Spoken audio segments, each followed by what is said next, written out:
ಕ್ಕೆ ಸಂಬಂಧಪಟ್ಟಂತೆ ಡಿಆರ್ಐ ವಶದಲ್ಲಿರುವಂತಹ ಎರಡನೇ ಆರೋಪಿ ತರುಣ್ ವಿಚಾರವಾಗಿ ಜಾಮೀನು ಅರ್ಜಿ ಸಲ್ಲಿಕೆ ಆಗಿತ್ತು. ಈಗ ಆರ್ಥಿಕ ಅಪರಾಧದ ಕೋರ್ಟ್ನಿಂದ ಜಾಮೀನು ಅರ್ಜಿ ವಜಾ ಆಗಿದೆ. ಆ ಮೂಲಕ ಗೋಲ್ಡ್ ಸ್ಮಗ್ಲಿಂಗ್ ಕೇಸ್ನಲ್ಲಿ ರನ್ಯಾ ರಾವ್ ಆಪ್ತ ತರುಣ್ ರಾಜ್ಗೆ ಜೈಲೇ ಗತಿ. ನ್ಯಾಯಾಧೀಶರಾದಂತಹ ವಿಶ್ವನಾಥ್ ಸಿ ಗೌಡ ಅವರಿಂದ ಆದೇಶ ಹೊರಬಿದ್ದಿದೆ. ಜಾಮೀನು ಅರ್ಜಿ ಸಲ್ಲಿಕೆ ಆಗಿತ್ತು. ಇವತ್ತು ವಿಚಾರಣೆ ಕೂಡ ನಡೆಸಿತ್ತು. ನಿನ್ನೆ ವಿಚಾರಣೆಯನ್ನು ಕೂಡ ಆಲಿಸಿದ್ದಂತಹ ನ್ಯಾಯಾಧೀಶರು ವಾದ ಪ್ರತಿವಾದವನ್ನು ಆಲಿಸಿ ಇವತ್ತು ತೀರ್ಪನ್ನು ಕಾಯ್ದಿರಿಸಿದ್ರು. ಈಗ ತೀರ್ಪು ಹೊರಬಿದ್ದಿದ್ದು ಜಾಮೀನು ಅರ್ಜಿ ವಜಾಗೊಂಡಿದೆ. ನೋಡಿ, ತರುಣ್ ಪರ ವಕೀಲರು ವಾದವನ್ನು ಮಂಡಿಸುವ ಸಂದರ್ಭದಲ್ಲಿ ತರುಣ್ ರಾಜ್ ತಂದೆ ಇರೋದು ಅಮೆರಿಕಾದಲ್ಲಿ. ಅವರಿಗೆ ಅಲ್ಲಿನ ನಾಗರಿಕತೆ ಅವರ ತಂದೆಗೆ. ಅವರು ಆಗಾಗ ಪೋಷಕರನ್ನ ಭೇಟಿ ಮಾಡೋದಕ್ಕೆ ಹೋಗಿ ಬರ್ತಾ ಇದ್ರು ಅನ್ನುವ ವಿಚಾರವನ್ನ ಕೂಡ ಪ್ರಸ್ತಾಪ ಮಾಡ್ತಾ ಇದ್ರು. ಮತ್ತಷ್ಟು ಮಾಹಿತಿಯನ್ನು ಕೊಡೋದಕ್ಕೆ ನಮ್ಮ ಕ್ರೈಮ್ ರಿಪೋರ್ಟರ್ ಧ್ರುವರಾಜ್ ಈಗ ಫೋನ್ ಸಂಪರ್ಕದಲ್ಲಿದ್ದಾರೆ. ಧ್ರುವರಾಜ್, ಯಾವ ಬೇಸ್ ಮೇಲೆ ಈಗ ಈ ಒಂದು ಅರ್ಜಿ ವಜಾ ಆಗಿರೋದು? ಏನ್ ಕಾರಣ ಕೊಟ್ಟಿದ್ದಾರೆ? ನಾಗೇಂದ್ರ, ಈಗ ಈ ಒಂದು ಆದೇಶವನ್ನ ಸದ್ಯ ಆರ್ಥಿಕ ಅಪರಾಧಗಳ ವಿಶೇಷ ನ್ಯಾಯಾಲಯದ ನ್ಯಾಯಾಧೀಶರು ಮಾಡಿರುವಂತದ್ದು. ಸದ್ಯ ಈ ತರುಣ್ ಕೊಂಡೂರು ಏನಿದ್ದಾನೆ, ಈತ ಈ ಒಂದು ಗೋಲ್ಡ್ ಸ್ಮಗ್ಲಿಂಗ್ ಕೇಸ್ನಲ್ಲಿ ಎರಡನೇ ಆರೋಪಿಯಾಗಿ ಸದ್ಯ ಈಗ ಪರಪ್ಪನ ಅಗ್ರಹಾರದಲ್ಲಿದ್ದಾನೆ. ಮುಖ್ಯವಾಗಿ ಈ ಒಂದು ಕೇಸ್ನಲ್ಲಿ ಜಾಮೀನು ನಿರಾಕರಣೆ ಆಗ್ಲಿಕ್ಕೆ ಕಾರಣವಾಗಿರುವಂತದ್ದು ಡಿಆರ್ಐ ಪರ ವಕೀಲರು ಮಾಡಿರುವಂತ ಕೆಲವೊಂದಿಷ್ಟು ಆರೋಪಗಳು. ಅಂದ್ರೆ ತರುಣ್ ಕೊಂಡೂರು ಹಾಗೆ ನಟಿ ರನ್ಯಾ ಇಬ್ರು ಕೂಡ 27 ಬಾರಿ ದುಬೈ ಪ್ರವಾಸವನ್ನ ಮಾಡಿದ್ರು. ಆದ್ರೆ ಬೆಳಗ್ಗೆ ಹೋಗಿ ಸಂಜೆ ಬಂದಿದ್ರು. ಇನ್ನೊಂದು ವಿಚಾರ ಅಂದ್ರೆ ಲುಕೌಟ್ ನೋಟಿಸ್ ಅನ್ನ ಜಾರಿ ಮಾಡಿದ್ರು ಈ ತರುಣ್ ಕೊಂಡೂರು ವಿರುದ್ಧ. ಈತ ಭಾರತವನ್ನ ಬಿಟ್ಟು ಹೋಗ್ಲಿಕ್ಕೆ ಪ್ರಯತ್ನವನ್ನ ಕೂಡ ಮಾಡಿದ್ದ ಎನ್ನುವಂತ ಒಂದು ಆತಂಕಕಾರಿ ವಿಚಾರವನ್ನ ಕೂಡ ಅವರು ಪ್ರಸ್ತಾಪ ಮಾಡಿದ್ರು. ಇದಲ್ಲದೆ ತರುಣ್ ಕೊಂಡೂರು ಏನಿದ್ದಾನೆ, ಈತ ಯುಎಸ್ ನ ನಿವಾಸಿ, ಯುಎಸ್ ದೇಶದಲ್ಲಿ ರೆಸಿಡೆನ್ಸಿಯಲ್ ವೀಸಾವನ್ನ ಅಂದ್ರೆ ಹೊಂದಿದ್ದಾನೆ. ಆತ ಏನಾದ್ರೂ ಜಾಮೀನನ್ನ ಕೊಟ್ರೆ ಇಲ್ಲಿಂದ ಎಸ್ಕೇಪ್ ಆಗುವಂತ ಸಾಧ್ಯತೆಗಳು ಜಾಸ್ತಿ ಇದ್ದಾವೆ. ಹೀಗಾಗಿ ಈ ಗೋಲ್ಡ್ ಸ್ಮಗ್ಲಿಂಗ್ ಕೇಸ್ ಏನಿದೆ, ಈ ಒಂದು ಪ್ರಕರಣದಲ್ಲಿ ಇನ್ನೂ ಕೂಡ ತನಿಖೆ ಬಹಳಷ್ಟು ನೋಡಬೇಕಾಗಿದೆ. ಇನ್ನು ದುಬೈನಲ್ಲಿ ಹಣ ಸಂದಾಯ ಆಗಿರುವಂತಹ ವಿಚಾರ ಇರಬಹುದು, ಅದಾದ ನಂತರ ಅಂತಾರಾಷ್ಟ್ರೀಯ ಲಿಂಕ್ ಗಳಿರ್ಬೋದು, ಇವೆಲ್ಲವನ್ನ ಮುಂದಿಟ್ಕೊಂಡು ಒಂದು ವೇಳೆ ಈ ಆರೋಪಿಗೆ ಜಾಮೀನನ್ನ ಕೊಟ್ರೆ ಇದಾಗುತ್ತೆ ಅನ್ನುವಂಥದ್ದು, ಅಂದ್ರೆ ಆತ ಎಸ್ಕೇಪ್ ಆಗಬಹುದು, ತನಿಖೆಗೆ ಹಿನ್ನಡೆ ಆಗುತ್ತೆ ಅನ್ನುವಂತ ಕಾರಣಕ್ಕಾಗಿ ಅವರು ವಾದವನ್ನ ಕೂಡ ಮಾಡಿದ್ರು. ಆ ವಾದವನ್ನ ಒಂದು ಆಲಿಸಿದಂತಹ ನ್ಯಾಯಾಧೀಶರು ಸದ್ಯ ಈಗ ತರುಣ್ ಕೊಂಡೂರಿನ ಜಾಮೀನು ಅರ್ಜಿಯನ್ನ ವಜಾ ಮಾಡಿದ್ದಾರೆ. Nagendra, okay, thank you Dhruvaraj ನಿಮ್ಮೆಲ್ಲ ಮಾಹಿತಿಗಾಗಿ. ಕ್ಕೆ ಸಂಬಂಧಪಟ್ಟಂತೆ ಡಿಆರ್ಐ ವಶದಲ್ಲಿರುವಂತಹ ಎರಡನೇ ಆರೋಪಿ ತರುಣ್ ವಿಚಾರವಾಗಿ ಜಾಮೀನು ಅರ್ಜಿ ಸಲ್ಲಿಕೆ ಆಗಿತ್ತು. ಈಗ ಆರ್ಥಿಕ ಅಪರಾಧದ ಕೋರ್ಟ್ನಿಂದ ಜಾಮೀನು ಅರ್ಜಿ ವಜಾ ಆಗಿದೆ. ಆ ಮೂಲಕ ಗೋಲ್ಡ್ ಸ್ಮಗ್ಲಿಂಗ್ ಕೇಸ್ನಲ್ಲಿ ರನ್ಯಾ ರಾವ್ ಆಪ್ತ ತರುಣ್ ರಾಜ್ಗೆ ಜೈಲೇ ಗತಿ. ನ್ಯಾಯಾಧೀಶರಾದಂತಹ ವಿಶ್ವನಾಥ್ ಸಿ ಗೌಡ ಅವರಿಂದ ಆದೇಶ ಹೊರಬಿದ್ದಿದೆ. ಜಾಮೀನು ಅರ್ಜಿ ಸಲ್ಲಿಕೆ ಆಗಿತ್ತು. ಇವತ್ತು ವಿಚಾರಣೆ ಕೂಡ ನಡೆಸಿತ್ತು. ನಿನ್ನೆ ವಿಚಾರಣೆಯನ್ನು ಕೂಡ ಆಲಿಸಿದ್ದಂತಹ ನ್ಯಾಯಾಧೀಶರು ವಾದ ಪ್ರತಿವಾದವನ್ನು ಆಲಿಸಿ ಇವತ್ತು ತೀರ್ಪನ್ನು ಕಾಯ್ದಿರಿಸಿದ್ರು.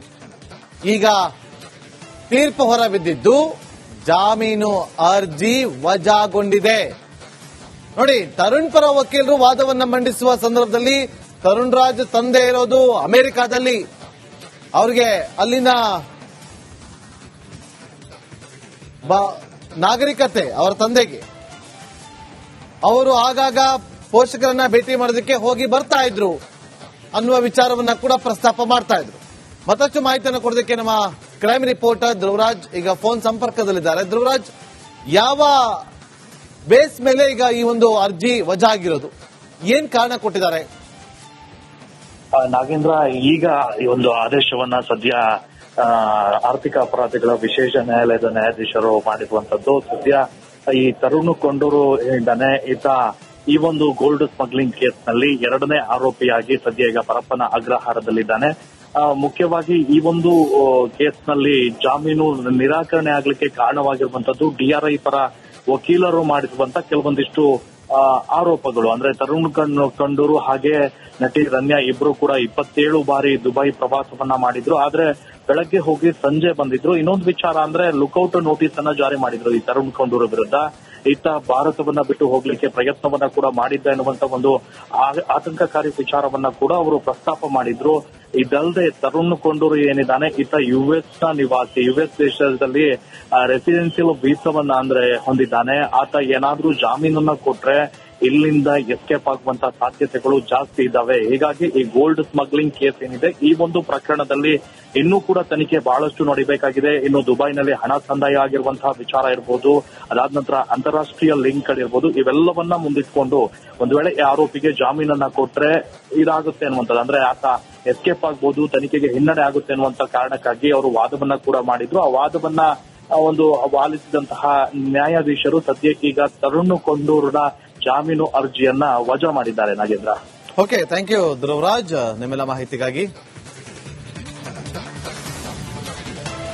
ಸಂಬಂಧಪಟ್ಟಂತೆ ಡಿಆರ್ಐ ವಶದಲ್ಲಿರುವಂತಹ ಎರಡನೇ ಆರೋಪಿ ತರುಣ್ ವಿಚಾರವಾಗಿ ಜಾಮೀನು ಅರ್ಜಿ ಸಲ್ಲಿಕೆ ಆಗಿತ್ತು. ಈಗ ಆರ್ಥಿಕ ಅಪರಾಧದ ಕೋರ್ಟ್ನಿಂದ ಜಾಮೀನು ಅರ್ಜಿ ವಜಾ ಆಗಿದೆ. ಆ ಮೂಲಕ ಗೋಲ್ಡ್ ಸ್ಮಗ್ಲಿಂಗ್ ಕೇಸ್ನಲ್ಲಿ ರನ್ಯಾ ರಾವ್ ಆಪ್ತ ತರುಣ್ ರಾಜ್ಗೆ ಜೈಲೇ ಗತಿ.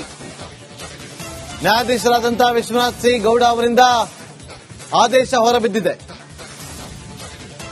ಜಾಮೀನು ಅರ್ಜಿ ಸಲ್ಲಿಕೆ ಆಗಿತ್ತು. ಇವತ್ತು ವಿಚಾರಣೆ ಕೂಡ ನಡೆಸಿತ್ತು. ನಿನ್ನೆ ವಿಚಾರಣೆಯನ್ನು ಕೂಡ ಆಲಿಸಿದಂತಹ ನ್ಯಾಯಾಧೀಶರು ವಾದ ಪ್ರತಿವಾದವನ್ನು ಆಲಿಸಿ ಇವತ್ತು ತೀರ್ಪನ್ನ ಕಾಯ್ದಿರಿಸಿದ್ರು. ಈಗ ತೀರ್ಪು ಹೊರಬಿದ್ದಿದ್ದು ಜಾಮೀನು ಅರ್ಜಿ ವಜಾಗೊಂಡಿದೆ. ನೋಡಿ, ತರುಣ್ ಪರ ವಕೀಲರು ವಾದವನ್ನ ಮಂಡಿಸುವ ಸಂದರ್ಭದಲ್ಲಿ ತರುಣ್ ರಾಜ್ ತಂದೆ ಇರೋದು ಅಮೆರಿಕಾದಲ್ಲಿ, ಅವರಿಗೆ ಅಲ್ಲಿನ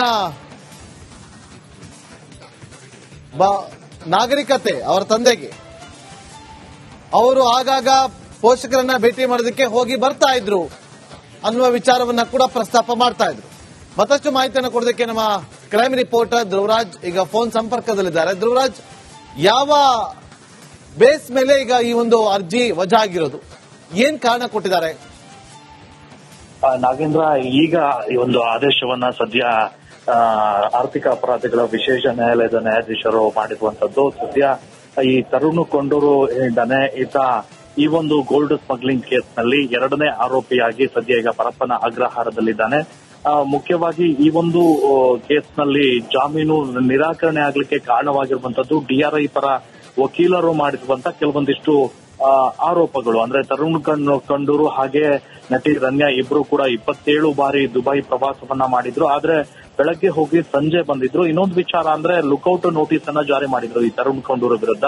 ಈತ ಭಾರತವನ್ನ ಬಿಟ್ಟು ಹೋಗ್ಲಿಕ್ಕೆ ಪ್ರಯತ್ನವನ್ನ ಕೂಡ ಮಾಡಿದ್ದ ಎನ್ನುವಂತ ಒಂದು ಆತಂಕಕಾರಿ ವಿಚಾರವನ್ನ ಕೂಡ ಅವರು ಪ್ರಸ್ತಾಪ ಮಾಡಿದ್ರು. ಇದಲ್ಲದೆ ತರುಣ್ ಕೊಂಡೂರು ಏನಿದ್ದಾನೆ ಈತ ಯುಎಸ್ ನ ನಿವಾಸಿ, ಯುಎಸ್ ದೇಶದಲ್ಲಿ ರೆಸಿಡೆನ್ಸಿಯಲ್ ವೀಸಾವನ್ನ ಹೊಂದಿದ್ದಾನೆ. ಆತ ಏನಾದ್ರೂ ಜಾಮೀನನ್ನ ಕೊಟ್ರೆ ಇಲ್ಲಿಂದ ಎಸ್ಕೇಪ್ ಆಗುವಂತ ಸಾಧ್ಯತೆಗಳು ಜಾಸ್ತಿ ಇದ್ದಾವೆ. ಹೀಗಾಗಿ ಈ ಗೋಲ್ಡ್ ಸ್ಮಗ್ಲಿಂಗ್ ಕೇಸ್ ಏನಿದೆ ಈ ಒಂದು ಪ್ರಕರಣದಲ್ಲಿ ಇನ್ನೂ ಕೂಡ ತನಿಖೆ ಬಹಳಷ್ಟು ನಡೀಬೇಕಾಗಿದೆ. ಇನ್ನು ದುಬೈನಲ್ಲಿ ಹಣ ಸಂದಾಯ ಆಗಿರುವಂತಹ ವಿಚಾರ ಇರಬಹುದು, ಅದಾದ ನಂತರ ಅಂತಾರಾಷ್ಟ್ರೀಯ ಲಿಂಕ್ಗಳಿರ್ಬೋದು, ಇವೆಲ್ಲವನ್ನ ಮುಂದಿಟ್ಕೊಂಡು ಒಂದು ವೇಳೆ ಆರೋಪಿಗೆ ಜಾಮೀನನ್ನ ಕೊಟ್ರೆ ಇದಾಗುತ್ತೆ ಅನ್ನುವಂಥದ್ದು, ಅಂದ್ರೆ ಆತ ಎಸ್ಕೇಪ್ ಆಗಬಹುದು, ತನಿಖೆಗೆ ಹಿನ್ನಡೆ ಆಗುತ್ತೆ ಅನ್ನುವಂತ ಕಾರಣಕ್ಕಾಗಿ ಅವರು ವಾದವನ್ನ ಕೂಡ ಮಾಡಿದ್ರು. ಆ ವಾದವನ್ನ ಆಲಿಸಿದಂತಹ ನ್ಯಾಯಾಧೀಶರು ಸದ್ಯಕ್ಕೀಗ ತರುಣ್ ಕೊಂಡೂರಿನ ಜಾಮೀನು ಅರ್ಜಿಯನ್ನ ವಜಾ ಮಾಡಿದ್ದಾರೆ. Nagendra, okay, thank you Dhruvaraj ನಿಮ್ಮೆಲ್ಲ ಮಾಹಿತಿಗಾಗಿ.